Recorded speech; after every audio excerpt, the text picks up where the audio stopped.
Entonces, cuando dices a la gente, a ver, lo que ustedes enseñan en las facultades ni siquiera es derecho romano, sino una versión extrema, degenerada, militarizada. Puede ser que algún libro lo explique, pero los que yo he consultado, no. Bueno, el punto sexto es el derecho común es administrado por jueces populares, es decir, que no son jueces profesionales. Se considera que las personas tienen capacidad, a partir de su sabiduría, su experiencia, para estar presentes en un pleito. Entonces, este derecho se realiza, se administra de dos maneras. Los basarres podían ordenar a dos personas que fueran reconocidas en la comunidad por su justicia, su honradez y tal. Entonces, esas personas, que solían ser siempre dos, porque en este derecho no está bien visto el poder unipersonal. Es decir, en todas las cuestiones tienen que ir por lo menos dos, para que el poder no se concentre. Eso pasó también en la primera época del Imperio Romano, cuando los ejércitos consulares, los cónsules primero no eran soldados profesionales, eran gente que estaba en el Senado, eran dos. Si siempre te dice, el ejército tal en el 300 años de nuestra era mandado por el cónsul tal y el cónsul este. Luego eso fue desapareciendo y ya se hizo un poder unipersonal. Es muy curioso ver cómo se va concentrando el poder. De un momento dicen, nada, dos cónsules no, uno y fuera. Entonces, aquí lo que se decidiera dos personas, pero dos personas que fueran reconocidas por su saber, por sus conocimientos, por su experiencia de la vida, a las que se les designaba para cumplir las funciones judiciales. Pero estas personas se cambiaban anualmente. Hay una frase de este tipo de derecho que dice, donde acaba la designación anual, empieza la tiranía. Esto es fundamental. Entonces se tomaban estas medidas para que no hubiera esta... y entonces luego, por otro lado, en el derecho del Estado está los jueces técnicos, es decir, los jueces técnicos. En el otro caso, si había un problema muy importante, era todo el basarre, todo el consejo el que cumplía funciones judiciales. Es decir, se llamaban a las partes, se les alegaban unos a otros, igual que hace el Tribunal de las Aguas, que también es un tribunal colectivo, ¿no? Porque van 8 personas, que yo sepa. Pues entonces se les oía a las partes y se dictaminaba. Inmediatamente se decía quién tenía razón, quién no la tenía, qué reparaciones se las hubiera, qué penas se incluían, todo era rápido, oral, perfecto, de tal manera que nadie podía pensar que eran una institución y no la propia comunidad la que había juzgado su caso. Y eso producía mucha conformidad, porque eran tus propios iguales, tu propia gente, la que había dictaminado. Todas estas cuestiones se hacían con solemnidad, no era un cachondeo, con solemnidad. Cuando se reunía en funciones judiciales, aquello era muy serio, se escuchaban las partes y, bueno, pues, te das cuenta que también en este tipo de derecho había delitos que se penaban con la pena de muerte, ¿eh? No eran tonterías, se ahorcaba a la gente. Por ejemplo, la violación de mujeres normalmente ese era el delito, ciertos tipos de asesinatos especialmente repugnantes, yo que sé, cosas raras, había penas fuertes, claro, porque la comunidad tiene que hacerse respetar a partir de un ejercicio punitivo. Entonces no existían los jueces técnicos, ni existía la ciencia del derecho, ni nada. Tengo que decir que el derecho aquí en Europa occidental, el derecho romano desaparece hacia el siglo V, precisamente, bueno, el levantamiento de los vascones bagaudas y todos esos acontecimientos tremendos que suceden en el siglo V y se pierden, ¿no? Pero se empieza a recuperar en la escuela de Bolonia en el siglo XI. En el siglo XI, en Bolonia, en Italia, se crea una escuela de estudiosos del derecho antiguo. Pero toda la alta edad media, que son desde el siglo V al siglo XI, esto se pierde. Se queda ahí, bueno, alguna gente leía sus libros, pero ya no se consideraba que hubiera una ciencia del derecho separada de la vida diaria de la gente. Entonces esta escuela de Bolonia es impulsada por las fuerzas oscuras que dentro de las instituciones populares ya querían otra vez, ya añoraban el Imperio Romano, empezaban a parecerles bonitos los césares, todo eso, ¿no? Porque el derecho es causa y consecuencia. O sea, el derecho es tal como es la sociedad que lo crea y al mismo tiempo el derecho crea una sociedad. No tenemos que verlo como una realidad abstracta, hay muchos derechos, muchas formas de derecho y muchas maneras de entenderlo. Y luego hay una elección del tipo de derecho que se quiera y también de, si no existe, pues se crea. El punto séptimo es que el derecho común es un derecho de justicia, dando a cada cual lo suyo. Es un derecho que se aplica al principio de la justicia en lo conmutativo, tú das y como das recibes, ¿no? Es justo eso. Sin embargo, el otro no. El derecho institucional consiste en que a los pequeños y a los débiles se les quita, incluso lo poco que tienen, lo estamos viendo ahora, es un proceso delirante de concentración de la propiedad, y a los que tienen se les da más. Ahora daros cuenta que cada vez se hacen leyes más centralistas, que dan más autoridad. El otro día me decían, por ejemplo, que para la cuestión que ya está fuera de control, ya es una locura, de las placas solares a 50.000 hectáreas de placas solares y todo esto, han ido quitando las limitaciones que había de impacto medioambiental, de daño a la comunidad, de tal manera que ya los ayuntamientos puedan vender extensiones enormes para poner todas estas cosas horribles, ¿no? Y entonces ya toda esa legislación se ha quitado. ¿Para qué? Para que la producción de energía eléctrica se concentre cada vez más. Que era una legislación que, bueno, no cumplía ningún papel, pero por lo menos podías alegar y durante un tiempo pues no te ponían las placas, como unos amigos míos de un pueblo de Toledo que se compraron una tierra de 2 hectáreas y van a vivir rodeados de como, bueno, yo qué sé, que van a poner allí, 10.000 hectáreas de placas solares. De hecho, ellos dicen, bueno, ustedes si no quieren lo vendan, pero ¿cómo vamos a quedarnos aquí solo, nosotros rodeados de placas solares? Claro, no le queda más remedio. Bueno, el punto 8 es que el derecho común es un derecho sin abogados, sin especialistas.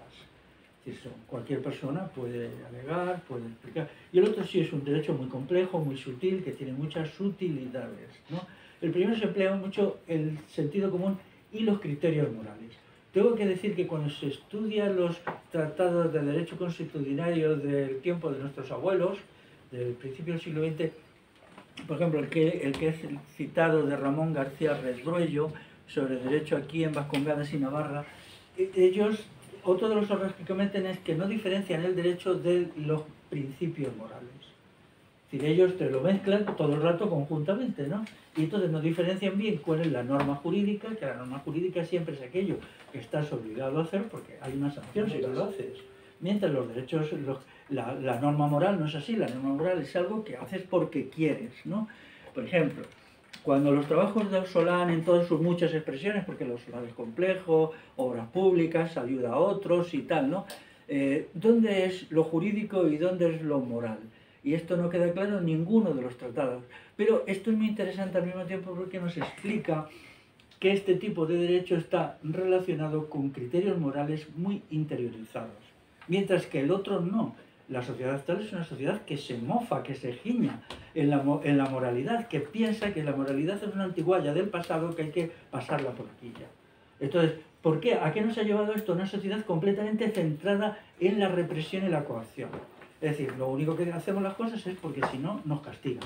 Eso crea una infantilización y un encanallamiento general en la gente, porque ya las personas no se hacen la pregunta, ¿esta ley es moral, es justa, garantiza el bien común? Todas esas preguntas, entonces yo las defiendo, y si no es así, yo las rechazo.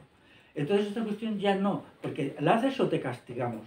Esto no sucede en el derecho popular o en el derecho común. La gente primero hace las cosas por convicción interior, porque es el bien, porque hay unas normas morales. Y eso hace que las cosas funcionen mucho mejor porque se puede permitir prescindir de la coacción.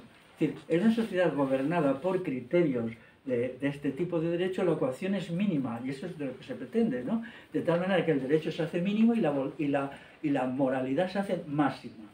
Daros cuenta de lo que dice este hombre sobre el País Vasco, a ver, lo tengo por aquí, de los significados de este tipo de cosas.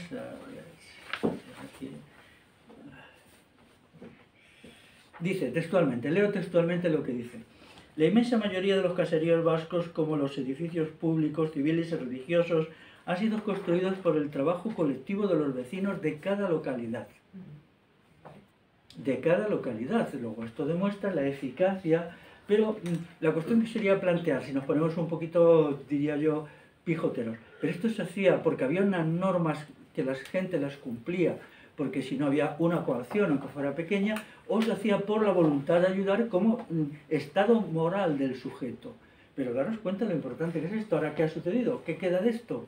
Ahora lo hacemos todo porque si no, pues bueno, no se hace nada, porque todo se hace a través de empresas y ya está, ¿no? Este mundo ha desaparecido, pero este mundo era una eficacia económica muy importante. Precisamente si en algo ha fracasado el capitalismo rotundamente, y ya ni siquiera lo niegan, es la cuestión de la vivienda. La cuestión de la vivienda pues una trampa donde te metes, te endeudas ahí y tal, ¿no? Tienes una hipoteca y ahí te quedas atrapado para toda tu vida, una hipoteca de 30 años que te hunde, ¿no? Mientras que los sistemas de ayuda mutua, como era la Ausolan, permitían resolver ese problema sin mayor dificultad, pero en la Ausolan había muchas formas, a veces era una Ausolan a pequeña escala, por ejemplo, de una calle o de un barrio de un sitio, pero otras veces eran cuestiones verdaderamente debatidas en el bazar, qué se decidía qué hacer, qué no hacer, de qué manera, ¿no? Y entonces el trabajo era un trabajo libre. La noción de trabajo libre no existe en el derecho actual porque, bueno, ellos te dicen siempre que lo que importa es que haya quien mande en el trabajo. Bueno, entramos ya en el punto 9. El derecho común o derecho popular está basado en la sabiduría popular y en la cultura popular. Eso es muy importante. Una característica del pueblo vasco desde tiempos inmemoriales es la importancia que ha tenido aquí la cultura popular, lo oral. Por eso el euskera tiene mucha oralidad y poca literatura, lo cual para alguna gente le parece horrible y a mí me parece bastante bien dentro. Bueno, habría que discutirlo más, pero por ahí me parece bien, ¿no? Porque, pues, y además ahora ya con la degradación de los libros, bueno, el problema, yo ahora estoy muy peleado con los libros, ¿no? Porque la verdad es que compras un libro, el otro día compré uno, ¿para qué vale esto, no? A ver, ¿dónde está el libro de reclamaciones de este libro? No, este libro es una porquería, joder, me ha costado 20 euros y a mí esto de qué me vale, ¿no? Entonces, claro, pues realmente, pues la pérdida de la sabiduría popular y la cultura popular hace que las... claro, no se pueden establecer normas justas de derecho a partir de la comunidad popular, ¿no? Si la comunidad popular se ha embrutecido, es ignorante, pues no fluye el derecho, no fluye la normativa. Sin embargo, el derecho de la institucional proviene de los profesores funcionarios, de los expertos, de gente que escribe libros complejísimos que dicen qué, ¿no? Que dicen qué, a ver, ¿no? Porque lo que resulta de todo eso es la acumulación del poder económico, el poder político, el poder cultural en pocas manos, la desposesión de la gente de la calle continuada, ¿no? ¿Eso es un bien para la gente o es un bien para la minoría, ¿no?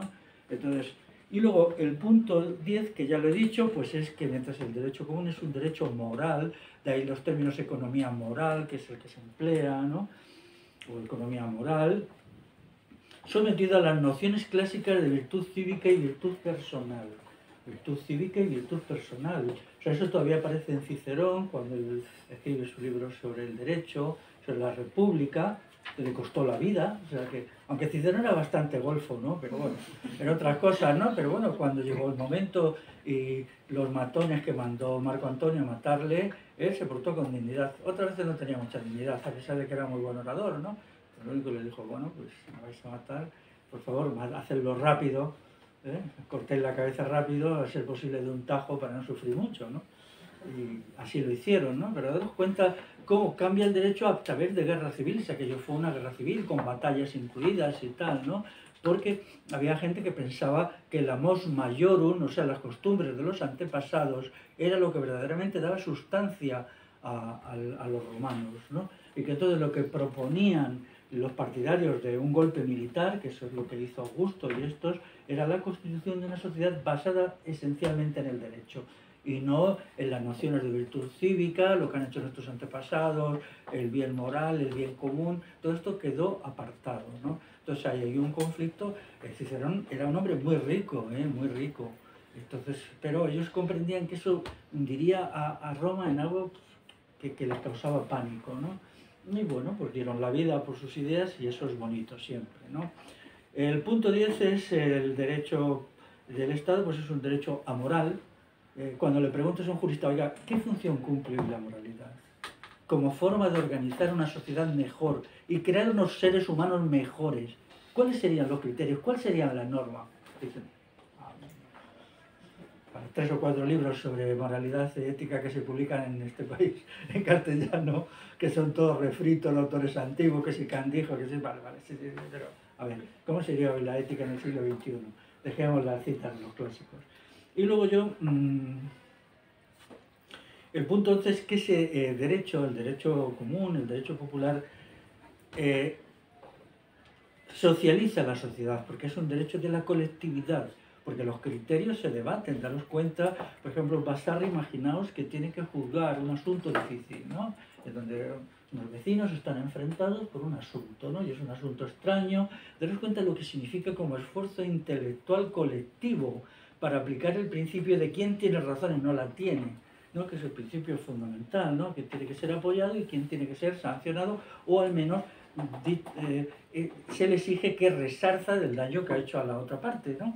Entonces esto exige una tensión muy fuerte, una preocupación muy fuerte que estimula al individuo, que le hace ser mejor. Pero al mismo tiempo eso se debatía, porque estas cuestiones podían ser tema de debate colectivo en la casa, en el campo donde se encontraban, en el molino, durante años y años, ¿no? Esto fue buena aquella sentencia, le hicimos bien, le hicimos mal, fuimos justos, fuimos injustos, todo esto porque lo consideraban como suyo.